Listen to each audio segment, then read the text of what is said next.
À la sous-préfecture vivait un jeune monsieur Wang, le 7e fils d'une vieille famille du pays. Entiché de taoïsme depuis l'adolescence, il avait entendu parler des nombreux immortels qui peuplaient les monts du labeur.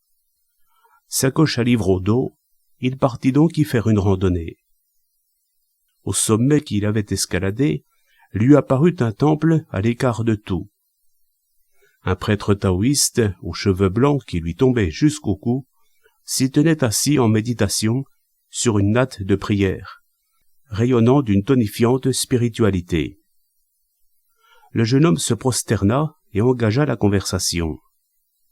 Les arguments de l'ermite se révélaient d'une si merveilleuse profondeur qu'il le pria de bien vouloir l'accepter parmi ses disciples. « Je crains que tu n'aies été élevé trop douillettement pour travailler aussi dur. »« J'en serai capable, » assura le jeune homme.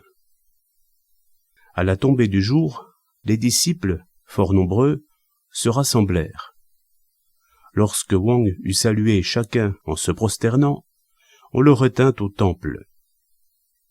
Le lendemain, à l'aube, le maître appela son nouveau disciple, lui mit une hache dans les mains et l'envoya avec les autres couper du bois.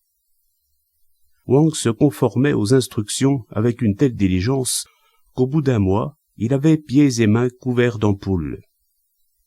Ne pouvant plus en supporter davantage, il nourrissait secrètement l'intention de rentrer. Un soir, à son retour du travail, il vit 2 étrangers qui trinquaient avec le maître. Le soleil venait de se coucher sans qu'on se fût soucié d'allumer lampe aux chandelles.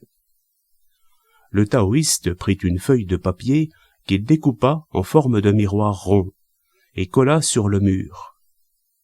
L'instant d'après, le clair de lune inondait la pièce d'une lumière si brillante que l'on aurait distingué la pointe d'un poil.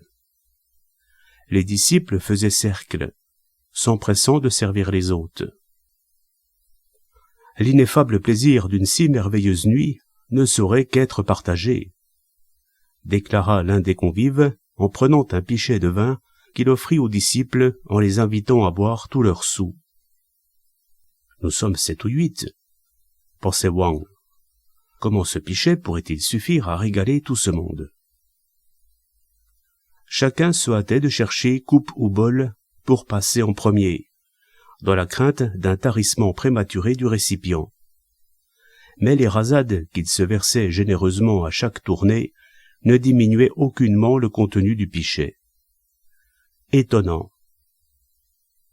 Un moment plus tard, l'autre invité prenait la parole. « Merci de nous avoir procuré ce beau clair de lune. Dommage de boire sans accompagnement musical. Pourquoi ne pas faire appel à la belle Chang-e, réfugiée dans la lune ?» Il jeta l'une de ses baguettes dans la lune. On vit une beauté émerger de la lumière. Au début d'à peine 1 pied de haut, elle prit une taille normale en touchant terre. Svelte, le cou élancé, elle exécuta avec une grâce ailée la danse de la robe d'arc-en-ciel. Puis elle se mit à chanter.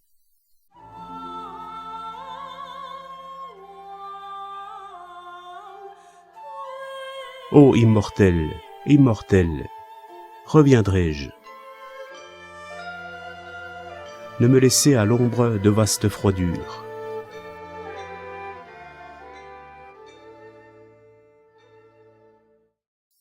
Sa voix pure, d'une magnifique ampleur, était plus brillante que flûte et hautbois.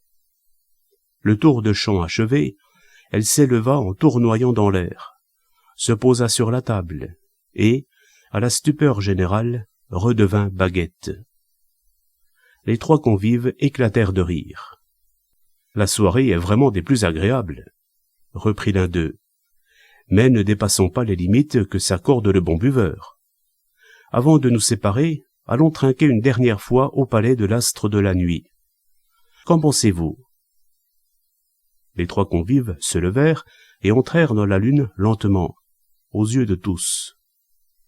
Assis là-bas, ils buvaient, barbes et sourcils aussi nettement visibles que s'ils s'étaient reflétés dans un miroir.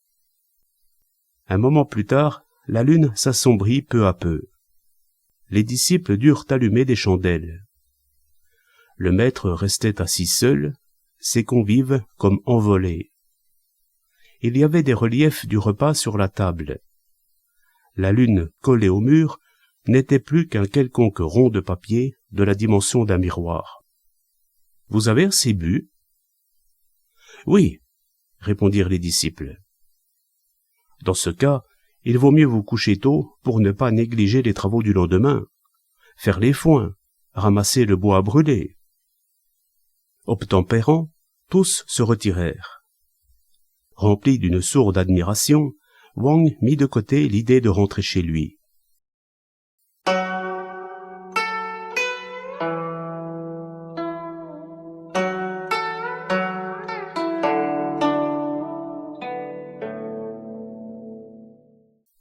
Un autre mois s'écoula. Il n'en pouvait plus, mais le maître ne lui avait pas encore enseigné le moindre secret de son art. Incapable d'attendre plus longtemps, il prit congé. « Votre disciple a franchi des centaines de lits afin de pouvoir bénéficier de votre enseignement, maître. Quand bien même je ne saurais prétendre obtenir le secret de longue vie, être initié à quelques petits tours me consolerait de mes aspirations déçues. Voilà 2 ou 3 mois que je pars dès l'aube, couper du bois, pour ne rentrer qu'à la nuit tombée. Cela sans l'expérience d'un aussi dur labeur chez moi. »« Je te l'avais bien dit, » sourit le taoïste, « que tu ne pourrais supporter de pénibles travaux, ce qui se vérifie aujourd'hui. Bon, je te renverrai demain matin. À moi qui me suis donné tant de mal, maître, enseignez-moi donc un petit quelque chose, de sorte que je ne sois pas venu pour rien. Que veux-tu que je t'enseigne ? Je vous vois aller et venir, maître, sans qu'aucun mur ne vous arrête. Si seulement je pouvais en obtenir le secret, je serais content. » L'ermite y consentit en riant. Il lui communiqua la formule, la lui fit réciter et lui cria « Traverse !» Le nez contre le mur, le jeune homme n'osait y entrer. « Essaye donc !» répéta le maître. Wang finit par avancer, mais si lentement qu'au moment de franchir l'obstacle, le mur l'arrêta. « Fonce tête baissée, sans hésitation !» lui répéta le prêtre taoïste.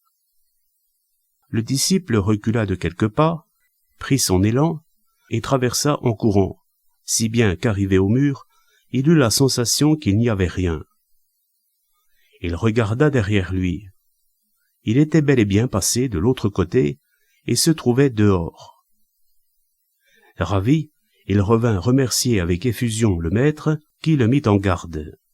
« Rentrer chez toi, il faudra te conduire convenablement, sinon la formule deviendrait inefficace. » Sur cette recommandation, il le renvoya chez lui avec un pécule pour le voyage.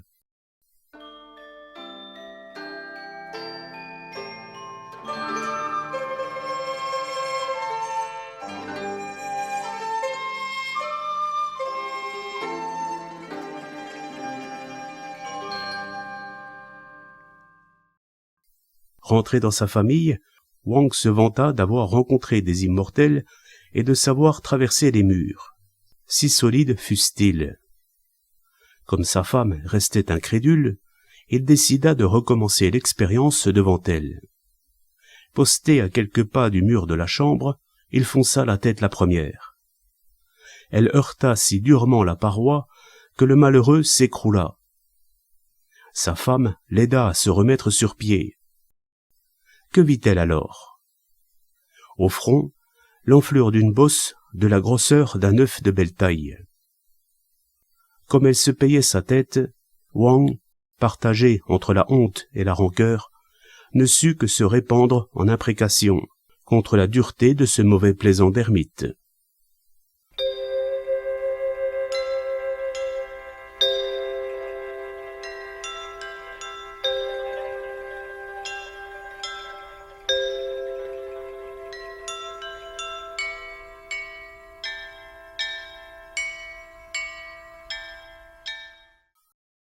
le chroniqueur de l'étrange. Qui n'éclaterait de rire en écoutant cette histoire? Mais se rend-on compte qu'ici-bas, les gens tels que Wang sont légion?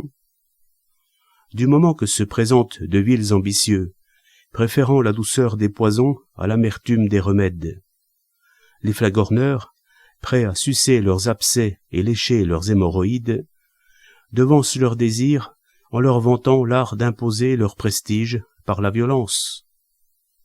Poussez-vous en imposant ces procédés, leur assure-t-il. Vous pourrez agir à votre guise sans rencontrer d'obstacles. Au début, ils opèrent avec un succès considérable, qui leur paraît concluant. Ils pensent dès lors pouvoir agir ainsi partout dans le monde et ne pourront être renversés tant que leur situation ne les aura confrontés à un mur.